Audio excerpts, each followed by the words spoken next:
As women, we have all of these amazing roles. We start off as a daughter and maybe a sister. Then we move into what I would consider one of the most dynamic points in a woman's life, one of the most, and that is becoming a wife. If you don't have a very firm foundation of who you are as an individual, walking into that marriage, we all hope that going into a marriage, in order to understand if this person is the right person for you, if you're making the right life choice with the information that you have available to you at the time, which is all that we can do in the choices that we make, you would hope that you have a pretty good, solid foundation of what makes you tick as a person. And if you do, then getting married is just this beautiful jumping off point for two people to come together and experience life as one, ideally, right? Well, a lot of times it doesn't work that way. So just to give you an example, if you really don't have a huge amount of self-appreciation and the things that you love to do, the things that make you happy, then the value of those things are going to be low, and when you get married, the values of different things are going to be of a higher priority. A lot of times, once a woman makes that transition point into marriage, she kind of loses herself, so to speak. I'm noting this only because we as women go through a lot of different changes in our lives.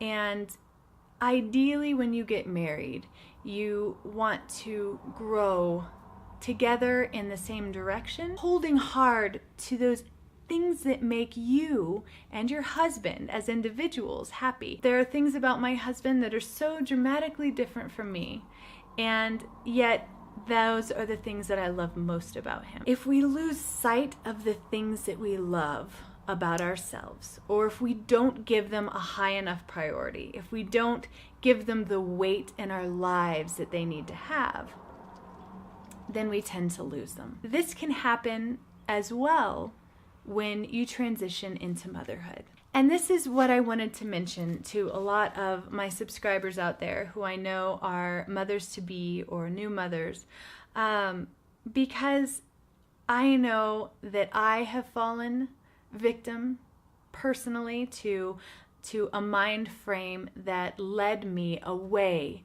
from being true to the things that make me happy. When I had my first baby, of course, he was and still is, along with all of the rest of my children, the most amazing things in the world, right? And there wasn't a single thing that I wouldn't do for that child.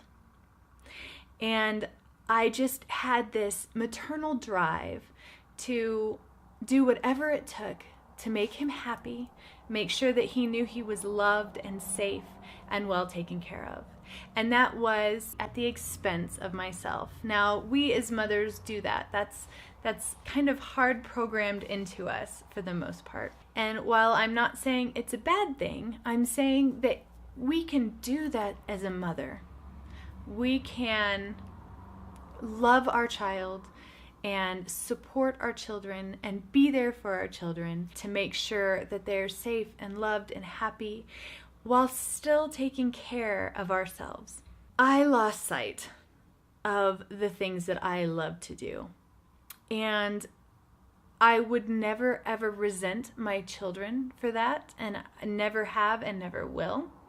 I resent myself for not pursuing the things that I love to do after having my first couple of children. I didn't think there was time, and I didn't think that it was worth my time to take it away from my husband or to take it away from my children or my work in order to feed this part of me that was literally in my heart screaming to be let out. It wasn't until after my second son was probably about a year old that I said, oh my goodness, I miss painting so much, and I miss writing so much, And this is who I am, and this is what I love to do, and I will not feel fulfilled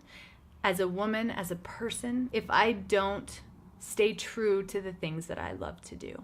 So I started pursuing them, and it didn't take time away from my husband, it didn't take time away from my kids, but I got a little selfish with my spare time.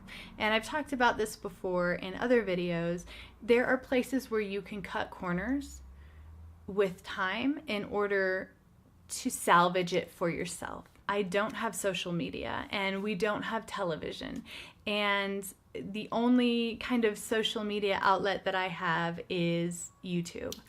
But I'm not on YouTube looking at other videos. I've tried to salvage as much time as I possibly can while being a wife and a mother of 5 children and running businesses from my home, to stop and actually take time every day to paint and to write. I say this not to brag by any means, but just in the course of a few years of actually taking that time to do the things that I love.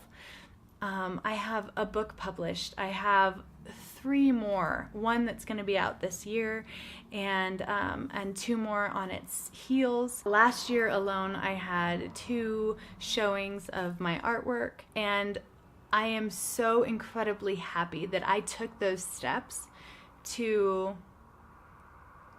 put myself out there as a person, as an individual. If you are out there and you're pregnant, or you've just had a baby, and you're going through the motions of everyday life, and you find yourself not giving yourself the attention that you need to continue to grow, I will tell you this now, you will start hurting horribly from the inside, and it will affect everyone around you. All of those people that you are caring for and taking that time from yourself to give to them, those are the people that are going to feel the hurt and the sadness when they start seeing that part of you dying inside. I don't want to get too dramatic about it, but it is so very important to take that time. There is a really great movie out there, and I think the full length is on YouTube. If it is, I will link it below. It's a documentary by Wayne Dyer, and I think some of you might recognize his name. Now, he passed away a couple years ago, maybe 3 years ago. He started out as a motivational speaker, and he was your very typical motivational speaker, you know, how to make money and how to be successful. He was not on my radar at that point, but he turned Buddhist at some point in his life. I think when he was like in his 50s. And then he just sort of branched out into different spiritual practices. I don't think he ever stayed particularly Buddhist or Hindu or Christian or anything like that. He just started becoming more spiritual the older he got. He had 8 kids of his own, by the way. He started writing books that were focused on fulfilling your life's purpose. And he put out a documentary called Ambition to Meaning. I think it changed its name halfway through the first year that it was out to The Shift. It is a documentary on finding what it is that is meaningful in your life as an individual person. Taking into consideration all the roles that you have, but honing in on you as a person and finding that meaning in your life that makes you get out of bed in the morning and give gratitude to whatever God or being or deity or whoever it is that you believe in, knowing that you have this intrinsic happiness and purpose and meaning in your life. He follows different people in the course of this documentary, and one of which is a mother, and she has 2 little kids, and a husband, and they are going on vacation. And it shows her going through the motions of getting everyone ready, and her husband is almost like a third child in the mix. In the course of the documentary, she realizes that she's not fulfilling her life's purpose. She used to love painting and drawing, and yet she kind of dropped it all when she got married and had kids. And so Wayne Dyer talks about how women are a unique breed in that we tend to lose sight very easily of ourselves. When we look at the people that we love, we want to give them our all, which includes kind of losing ourselves in the mix. If I could say one thing to you wonderful ladies out there, is that you are such a high priority. You are such a high priority. And I know that your family is as well, but you can't love and take care of your family unless you take care of yourself first. And they will love you so much more and appreciate you so much more if you do. The other day I had to laugh because I had all my paints laid out on our kitchen table, and I had made dinner, and in between making dinner I was going back to my painting and tweaking little things on it. I realized dinner was ready and the kitchen table was just covered with all my paint stuff, and so I'm quickly trying to gather all the stuff together so that I can lay out dinner. My second youngest son, who's 6, he came up to me and he said, "Mom," and he gave me a big hug. He said, "Mom, I love that you take the time to paint."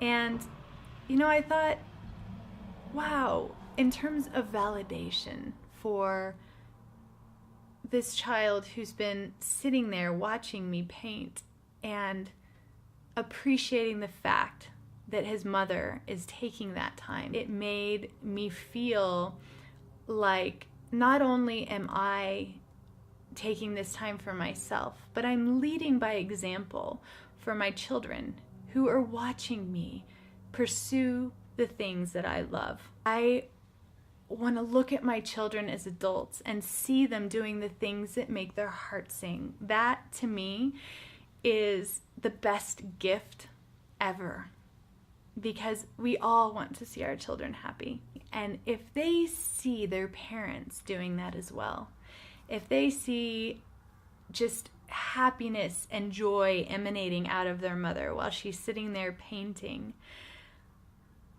then they are going to value the things that they love to do so much higher as well.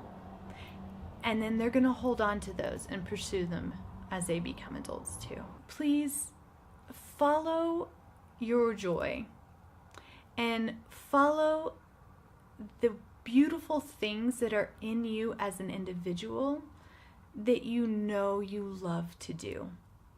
And I can promise you that your husband and your children will appreciate you even more for doing it.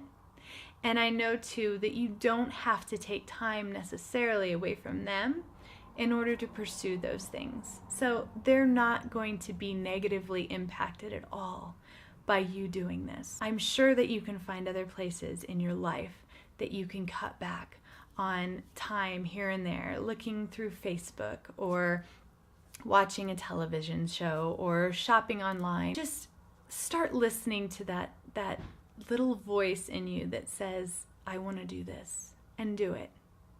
And do it. I'm going to be sharing more on this channel about the things that I do in hopes that maybe some of you out there who have been wanting to paint or wanting to write may find that what I share through my stumbles and successes might help you maybe go further in the things that you love to do. I will be sharing some videos on painting and reviews on paints and brushes and how I got published and things like that that might help you along your journey. If you are interested in this kind of subject matter, subscribe and hit that notification bell, because there is a lot more coming your way, And I thank you so much for your time, and I will see you on the next video.